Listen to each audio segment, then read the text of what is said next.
দুর্গাপূজা এলেই ব্যস্ততা বেড়ে যায় ভদ্রঘাট পালপাড়ায়। পূজার শুরু ৩ মাস আগেই এ পাড়ায় শুরু হয় প্রতিমা শিল্পীদের মহাকর্মযজ্ঞ। বাঁশ কাঠ দিয়ে দেবী প্রতিমার কাঠামো তৈরি, এঁটেল ও পোলেমাটি সংগ্রহ করে প্রতিমার রূপ দেওয়া এবং সর্বশেষ চলে রঙের কাজ। কাজ হচ্ছে প্রায় ৩ মাস ধরে করা হয়। আর আমরা তো প্রথমের দিকে কাজ করি না, প্রথমের দিকে আমার বাবাই কাজ করে। শেষের দিকে যখন অনেক প্রেসার হয় রঙের কাজের সময় আমরা কাজ করি, রং তুলির কাজ করি। দুর্গাপূজাতেই বছরে ২৫০ থেকে ৩০০ প্রতিমা তৈরি করেন ভদ্রঘাট পালপাড়ার কারিগরেরা।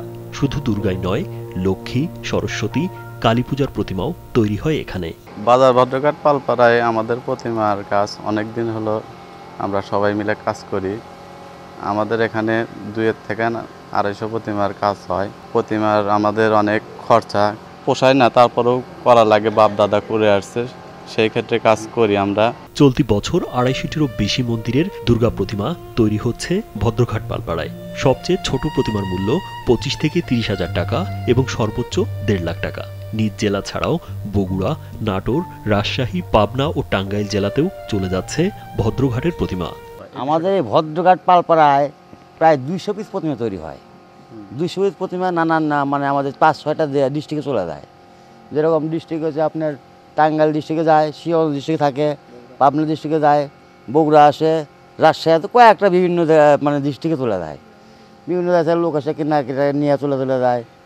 আর যে বর্তমান খেয়ার সুতলি লোহার এগুলোর খরচা, সেই খরচা হিসেবে আমাদের মূল্য আসে না। সিরাজগঞ্জের কামারখন্দ উপজেলার ভদ্রঘাট পালপাড়ায় দেখা যায় খোলা মাঠ আর বড় ঘরে প্রতিমা তৈরির কাজ করছেন কারিগররা।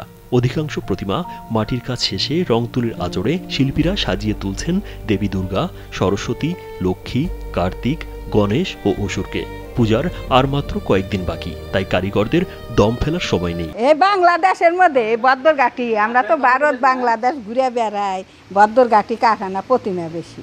এখন তো আমাদের ব্যবসা লাভ লোকসানের হাতেই থাকা না। আমাদের যে একটু ব্যবসা করে কয় লাভও হয় একসময়, আবার একসময় লোকসানও যায়। প্রতিমা শিল্পীরা জানান, ভদ্রঘাট পালপাড়ায় ৪০ থেকে ৪৫টি পাল পরিবার রয়েছে। তারা সারা বছরই মৃৎশিল্পের কাজ করেই জীবিকা নির্বাহ করেন।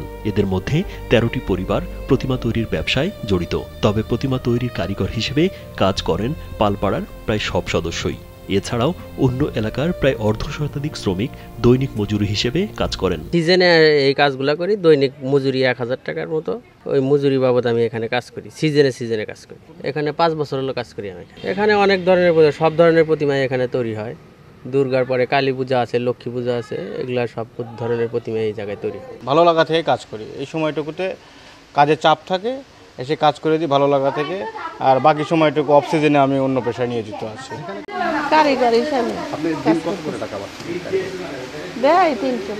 তবে উপকরণের দাম বেড়ে গেলেও প্রতিমার মূল্য বাড়েনি বলে অভিযোগ প্রতিমা কারিগরদের। বেশি দামে বিভিন্ন উপকরণ কিনে এবং শ্রমিকদের মজুরি দিয়ে তেমনটা লাভ করতেও পারছেন না বলে জানান তারা। প্রতিমা প্রতি বছর প্রতিমা ৬০-৭০টা মোটামুটি হাজিরা থাকে। একটা প্রতিমা সেট ধরে ৫০০ টাকা। প্রতিমা শিল্পীদের জীবন জীবিকার উন্নয়নের জন্য সরকারের কাছে আবেদন জানান জেলার হিন্দু নেতারা। তাদের কিছু সমস্যা তারা আমাদের সামনে উপস্থাপন করেছেন, সেটি সুযোগ্য জেলা প্রশাসক মহোদয় অত্যন্ত মনোযোগের সহিত শুনেছেন এবং তিনি আমাদের সামনে কথা দিয়েছেন এই মৃৎশিল্পীদের যে সমস্যা সেইগুলো তিনি সমাধান করার জন্য পর্যায়ক্রমে চেষ্টা করবেন। জিনিসপত্রের দাম বেড়েছে কিন্তু প্রতিমার দাম বাড়েনি। তাদের জীবন জীবিকা জন্য আমি পূজা উদযাপন পরিষদের পক্ষ থেকে আমি সরকারের কাছে আবেদন রাখব, ওনারা যেন এই মৃৎশিল্পকে বাঁচানোর জন্য কালের গর্বে যেন হারিয়ে না যায় এই শিল্পটাকে, সেই শিল্পকে বাঁচানোর জন্য সরকারের তরফ থেকে যতগুলি সহযোগিতা প্রয়োজন, অর্থনৈতিকভাবে প্রয়োজন, এগুলো যেন তারা পায়। ওইখানে গিয়ে দেখি তারা অন্ধকারের মধ্যে প্রতিমা তৈরি করছে এবং সেখানে সিকিউরিটির অভাব আছে। যে হিন্দু সম্প্রদায়ের নেতৃবৃন্দ আছে তাদেরকে আমি বলেছি যে আপনারা এখানে বিশেষ করে সিসি ক্যামেরার ব্যবস্থা করবেন। এই সিসি ক্যামেরাটা যেটি লাগবে সেটা আমি চেম্বার অফ কমার্সের পক্ষ থেকে আপনাদেরকে দেব। পালপাড়া শিল্পীদের জন্য শেড নির্মাণ সহ তাদের পাশে থাকার আশ্বাস দেন জেলা প্রশাসক মোহাম্মদ নজরুল ইসলাম। ৩৫০ মিটার রাস্তা আমরা সহসায় করে দেব। পালপাড়ার শিল্পীদের জন্য এখানে দাবি উঠেছে যে একটি শেড নির্মাণ করার জন্য, সেটা আমরা দেখে ব্যবস্থা নিব। রাজীব বিশ্বাস, কালবেলা।